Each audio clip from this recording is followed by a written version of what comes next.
Spider-Man: Far From Home is the first Marvel Cinematic Universe movie to come out after Avengers: Endgame, and a follow-up to the 2017 hit Spider-Man: Homecoming.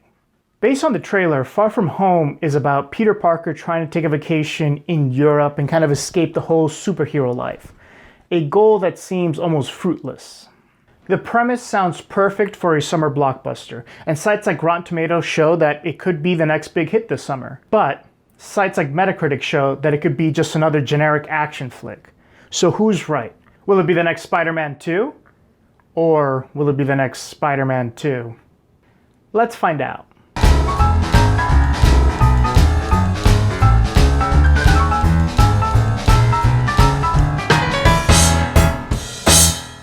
Before we jump into it, I should let you know I haven't seen the film. So these reviews are either going to convince me to go see the film or just to flat out avoid it. In fact, I actually haven't seen a Marvel movie since Doctor Strange. Homecoming is on my list, but that's mainly because of Michael Keaton. All right, who do we have up first? Our first review comes from The Week. What's Missing in Spider-Man: Far From Home by Aaron Beatty. So it starts off by spoiling the entire Marvel Cinematic Universe, but I guess that's fair, because even if you watch the most recent Spider-Man trailer, it says, I forgot the guy, Tom Holland, I think is his name. He actually gives a warning that if you haven't caught up, don't watch the trailer because it spoils a lot from the film. So I guess that's okay. There's always that question of how long until you can actually spoil something, considering Endgame is still in theaters as of the recording of this video. I don't know, especially for a review about Spider-Man, do you need that background story? I guess you do, because this is actually, it's probably more of a sequel, I think, to Avengers: Endgame than it is to Homecoming. Spider-Man: Far From Home, then, is all about the space which their absence has opened up, and the question of what will fill it. Very suggestive, very sexual, so I like that. The audience in my theater didn't seem sure how to react to the montage of fallen heroes that followed, which turns out to be an amateur student production of Peter Parker's high school. Okay, so clearly this review is going to give us a lot of spoilers. But that's fine, because he's building it up, he's setting it up, setting up his tone, setting up his review. We already know that by the title it says that it's missing something, so does that mean it's going to be a good film or a bad film because it's missing that? We're not sure.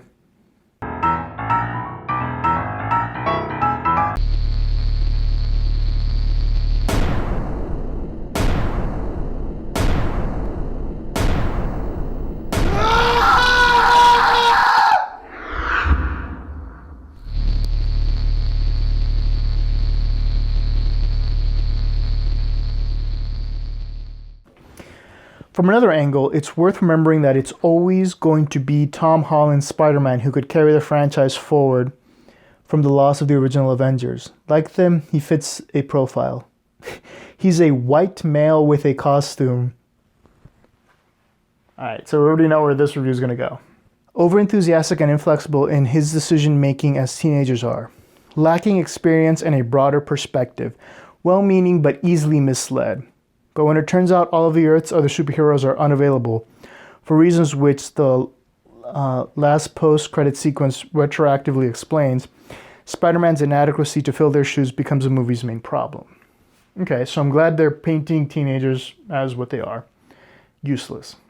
After all, the supervillains have gotten increasingly galactic in the scale of their superpowers, and their next phase of the franchise looks to be much more cosmically oriented. Spider-Man's very ad hoc web swinging and slinging acrobatics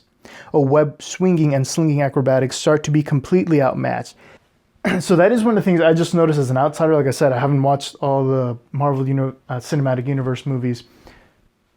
Where do you go after someone like Thanos, who can destroy, half of the universe or something like that in one snap? I guess they're going into the whole multiverse theory, and then all these crazy enemies, like, where you would need a Captain Marvel, right? Like, you can't have just a person. Well, I'm even wondering how you would do it. And I know he's DC. Like, how would you do Batman in this kind of world? Because all he is, he's just a rich guy who, like, trained himself, which is great. But it seems like it's spiraling out of control. Like, how do you keep topping this? It will be interesting to see how they tackle that with the villain. I wonder who the villain is in this. I'm sure it's Mysterio. That's who Jake Gyllenhaal plays.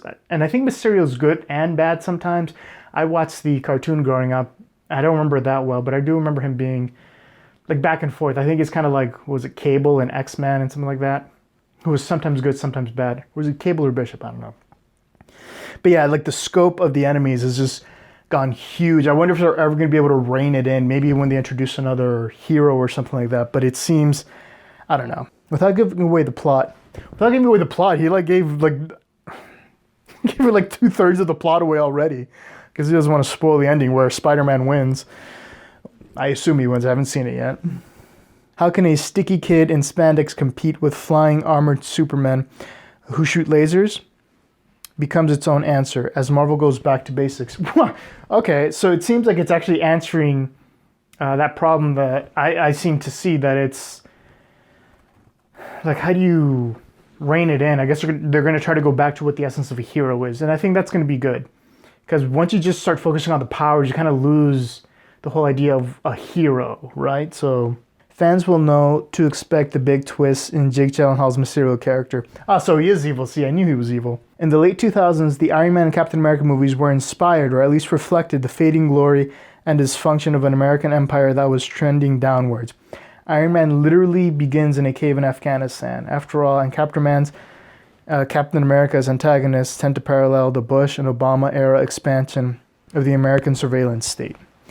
It's not always clear what these movies had to say about the themes, of course, but they certainly dipped into the feel of the zeitgeist. Even Infinity War captured the flavor of defeat that many still feel about the election of Donald Trump, a moment where something unprecedented and horrible irrecoverably occurred. Can't say that word. So this is 2. So now we know the writer's bias, right? Clearly not a fan of Trump. Mentions, I don't know if he's a fan of white males or not, but he mentioned Peter Parker's race, and it hasn't come full circle. He just threw it out there, so I don't know why he did that. And this is the thing. There's no such thing as being unbiased. So I'm docking this already because at the beginning of the review, no background on this reviewer. I don't know where his bias stands, but it is coming through in the way he writes and what he mentions and what he's talking about. And why that's important is because that helps us frame the review itself, right? It helps us also frame how he's going to view a movie. So clearly, this is the kind of person that sees America on the decline. He's mentioned that throughout this entire paragraph. Very negative view of the United States. And he feels, and and you'll see this in a lot of reviews, and I'll ding them for that too. He puts his thoughts in everyone's mouth, right? He's like, clearly that's what these movies are. They're a reflection of a failing America or something like that. That's his opinion, right? But yeah, so now we know where he stands on things. And so I think that's going to help us feel out maybe why he didn't like this movie or not. Where the original sequence of Avengers movies were oriented towards American cataclysm and decline, broad metaphors for anxiety and destiny of the country, the franchise's self-referentiality reflects a concern with itself above all. Marvel, it seems, is the only empire whose fate we need to be concerned about, and Spider-Man Far From Home reassures us that all will be fine. Wow, so this went from a good review to a terrible review. He's clearly not watching the film. This is the kind of person who's like obsessed with like politics, like constantly on Twitter or something. He's like, oh no, this is bad, this is bad, this is bad. So he went, because he started off strong. The review started off strong, gave great back detail. He spoiled some stuff from before, but I think it was great to give us context for the film itself. But then like the last third of the review is just him saying America is in a downward spiral and Marvel doesn't care. They only care about, their cinematic universe, even though he claims that they were making commentary on American society, which I'm sure they were, but the deep commentary he's talking about, no, absolutely not. He's wrong on that on that front. And yeah, we see his true colors. So it's tough because I think this is a good review if you only read the first part. It sets the picture really well of what to expect in the Spider-Man film. Falls apart towards the end. He made it about politics, right? Like, he made his review about politics instead of just focusing on Spider-Man. You can tell, like 3 paragraphs before this, that's when he starts losing his mind, essentially, and just focusing on politics. And this is unfortunate because here I am with $20. I'm like, so should I see this film? And he's like, well, yes, let me tell you about this film. And he just starts talking about politics. And I was like, all right, so this is a bad review, unfortunately. I thought it was going to be good. I wanted to start with a good review. Ended up being bad. Before we continue, I just want to wish everyone a belated happy 4th of July. I hope you had a really good time. What sums up the 4th of July? What sums up Independence Day? And nothing comes close to July 4th like illegal Chinese fireworks. So let's light these bad boys and celebrate our independence.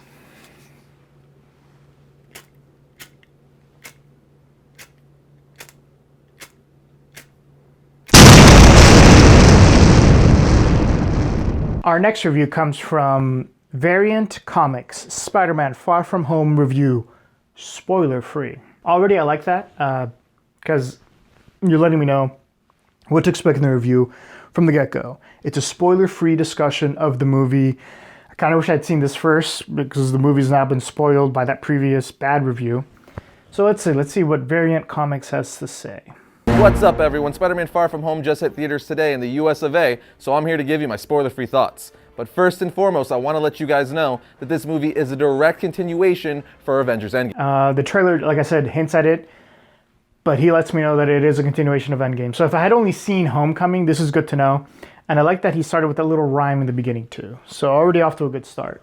Did I like the movie? Did I hate the movie? I actually liked the movie a lot. You guys know I'm a big Spider-Man fan, and I thoroughly enjoyed this. I actually think I liked it more than the first one. Lets us know that he liked it before he gets into the review, that he's a Spider-Man fan. We know his bias. We can put it into context. This is good.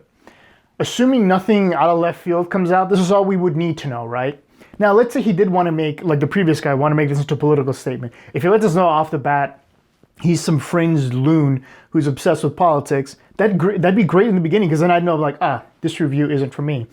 So let's run down all the things I loved about the movie. First thing, the action. The action in this movie is awesome. I actually said it to Tim in the theater. You can always tell when a first film does really, really well because they amped the budget up like tremendously for the second one, and that's what they did in this one, meaning the action is like ×2.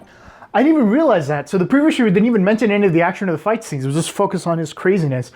This is good. So he actually starts off by talking about this action film and mentions that, number one, the action's good.